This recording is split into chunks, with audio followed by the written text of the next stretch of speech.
Welcome to our online classes. आज हम topic के बारे में बात करेंगे जिसका नाम है central bank. So what is a central bank? Central bank एक एपेक्स इंस्टीट्यूशन है। सेंट्रल बैंक एक एपेक्स इंस्टीट्यूशन है जो रेगुलेट करता है बैंकिंग सिस्टम को और मॉनेटरी सिस्टम को।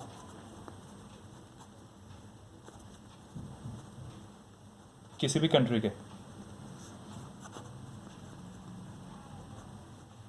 तो सेंट्रल बैंक एक ऐसा एपेक्स इंस्टीट्यूशन है या फिर मेन रेगुलेटिंग बॉडी है जो पूरे बैंकिंग सिस्टम को या फिर मॉनेटरी सिस्टम को रेगुलेट करती है किसी भी कंट्री के। हर कंट्री का अपना एक सेंट्रल बैंक होता है। इंडिया का सेंट्रल बैंक है reserve bank of India, RBI. Reserve bank of India India में एस्टेब्लिश हुआ था अराउंड 1934 में, और ये एस्टेब्लिश हुआ था आरबीआई एक्ट 1934 के अकॉर्डिंग। ये कॉन्स्टिट्यूशन में रजिस्टर्ड है। अब ये जैसे ही 1934 में सेटअप हुआ तो इसका मेन जो वर्किंग थी या फिर इसका मेन जो पार्ट था इंडियन इकोनॉमी में वो था regulation of banking system and monetary system. अब ये किस फॉर्म में मॉनेटरी सिस्टम को रेगुलेट करता है? सेंट्रल बैंक के बहुत सारे फंक्शंस होते हैं। सेंट्रल बैंक के बहुत सारे फंक्शंस होते हैं जिसमें से पहला और सबसे मेन फंक्शंस है issuer of currency.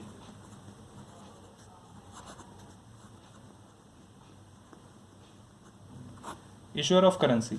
Issuer of currency का मतलब है कि सेंट्रल बैंक प्रिंट करता है लीगल टेंडर मनी को। सेंट्रल बैंक प्रिंट करता है लीगल टेंडर मनी जो किसी भी इकोनॉमी के लिए ज़रूरी है आज के टाइम में। अब इस करेंसी को प्रिंट करने की अथॉरिटी सिर्फ सेंट्रल बैंक के पास है।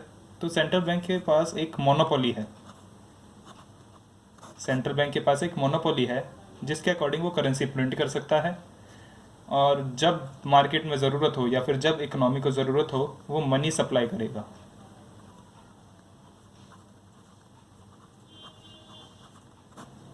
वो मनी सप्लाई करेगा जब भी मार्केट को ज़रूरत होगी। अब इस मनी को प्रिंट करने के लिए उसे हमेशा कुछ रिजर्व्स मेंटेन करने पड़ते हैं, जिसे आप कहते हैं minimum reserve system.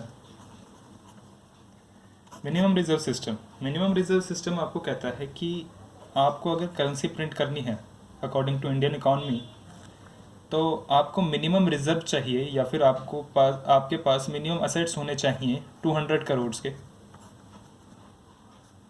Rupees 200 crore के, जिसमें से एक पार्ट होना चाहिए 115 करोड़ का गोल्ड और 85 करोड़ का foreign asset. Foreign asset means foreign exchange, जैसे यूएस डॉलर्स, यूरोज एक्सेट्रा। तो जब तक reserve bank minimum reserve system को मेंटेन नहीं करेगा तब तक वो इशू नहीं कर सकता अपनी करेंसी। रिजर्व बैंक सिर्फ इशू करता है 2 रुपीज़ नोट से लेकर 2000 रुपीज़ के नोट तक,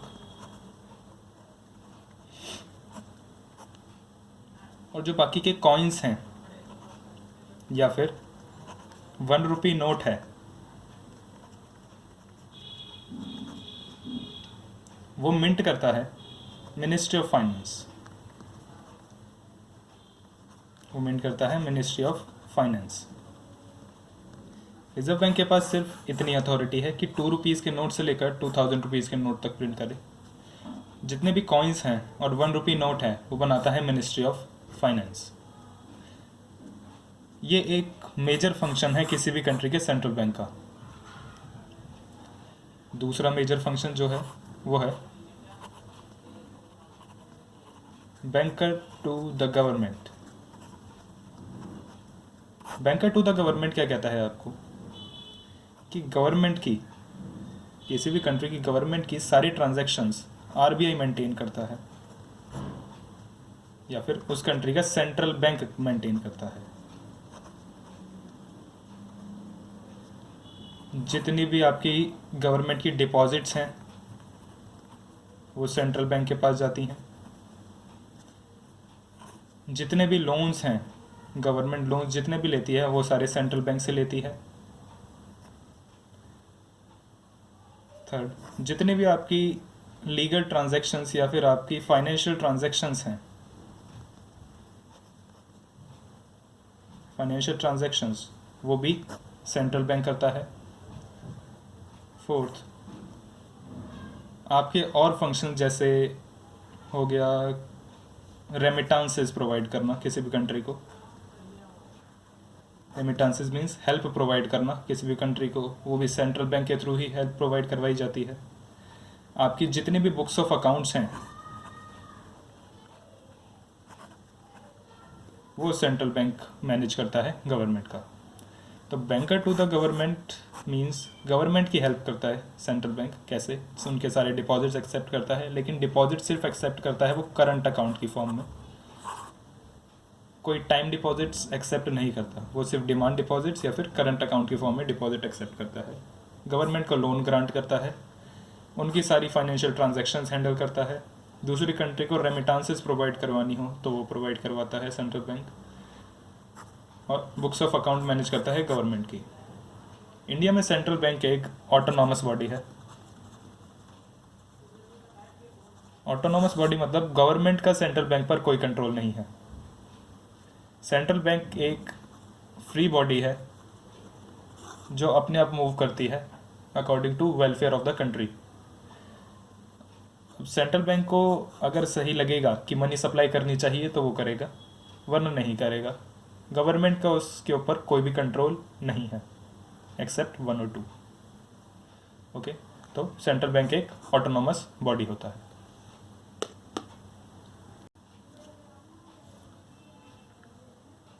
जो थर्ड फंक्शन है सेंट्रल बैंक का वो है बैंकर्स बैंक।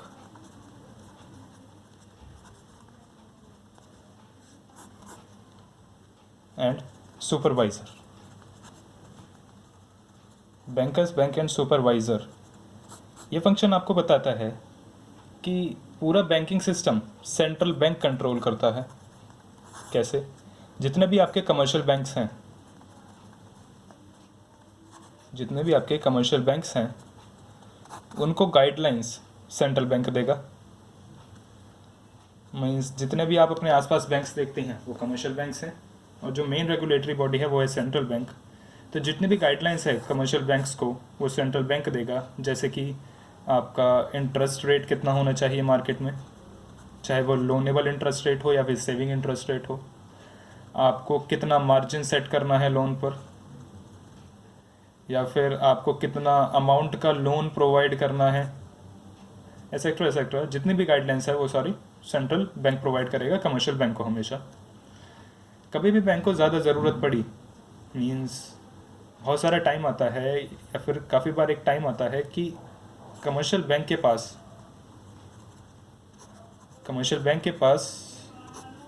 लिक्विडिटी नहीं होती। कमर्शियल बैंक के पास लिक्विडिटी नहीं होती मतलब उनके पास फंड्स नहीं होते कि वो पब्लिक को उनका पैसा वापस कर सकें या फिर डिपॉजिट विड्रॉ करने में हेल्प कर सकें। तो सेंट्रल बैंक उन्हें फंड्स प्रोवाइड करता है ताकि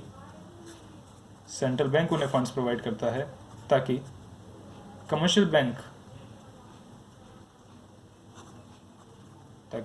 बैंक फंक्शनिंग करता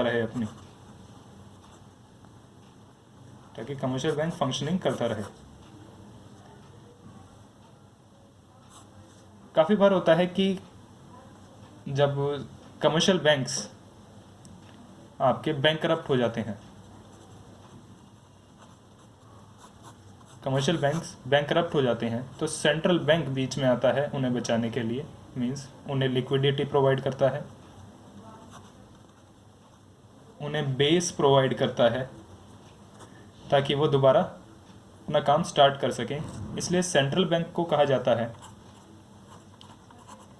lender to the last resort. ये सेंट्रल बैंक को कहा जाता है lender to the last resort, मतलब कि जब आखिरी उम्मीद हो, जब आखिरी उम्मीद बची हो तो सेंट्रल बैंक उस उम्मीद को पूरी करता है। क्या, मान लीजिए आप बैंकरप्ट हो गए एज अ बैंक, तो सेंट्रल बैंक आपको लिक्विडिटी प्रोवाइड कराएगा या आपकी हेल्प करेगा ये आपकी फंक्शनिंग दोबारा स्टार्ट करने के लिए। तो इसलिए सेंट्रल बैंक है आपका lender to the last resort, इसलिए वो बैंकर्स बैंक भी है और उनका सुपरवाइजर भी है। फोर्थ पॉइंट आता है क्लियरिंग हाउस फंक्शन।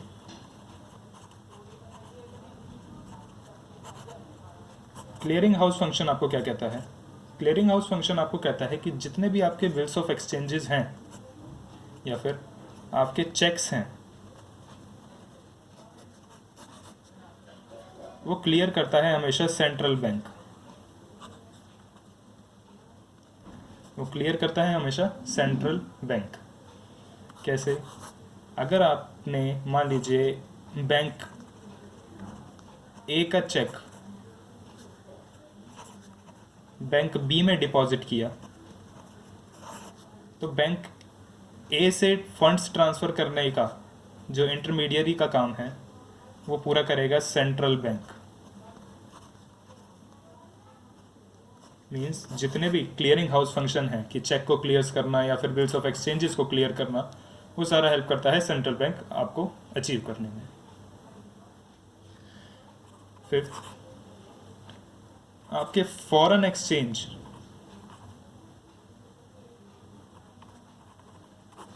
आपके फॉरेन एक्सचेंज भी मेंटेन करता है सेंट्रल बैंक। कैसे?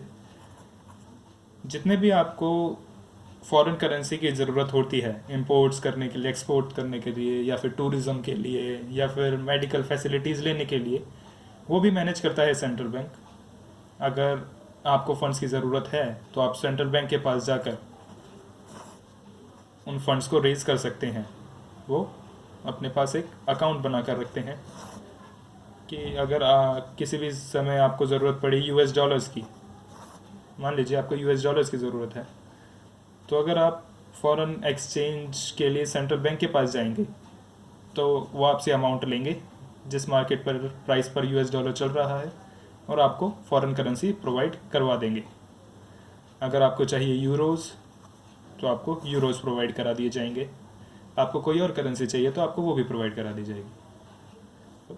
फॉरेन एक्सचेंज सर्विसेज भी या फिर फॉरेन एक्सचेंज के रिजर्व्स भी मेंटेन करता है सेंट्रल बैंक। ये सर्विसेज भी वो प्रोवाइड करता है।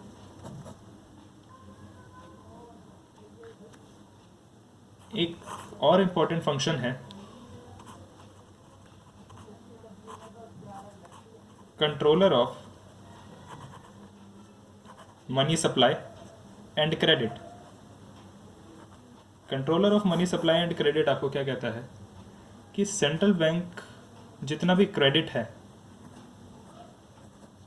यानी लोन गिविंग का अमाउंट है या फिर मनी सप्लाई का अमाउंट है कि कितनी मनी इस टाइम फ्लोट करनी चाहिए मार्केट में या कितनी करेंसी होनी चाहिए मार्केट में, तो वो भी सेंट्रल बैंक मैनेज करता है।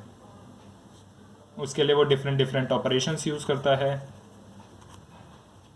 उसके लिए वो डिफरेंट स्ट्रेटजीज यूज़ करता है। जितनी भी करेंसी मार्केट में इस टाइम चल रही है या लोगों के हाथ में है, वो सारी कंट्रोल कर रहा है सेंट्रल बैंक।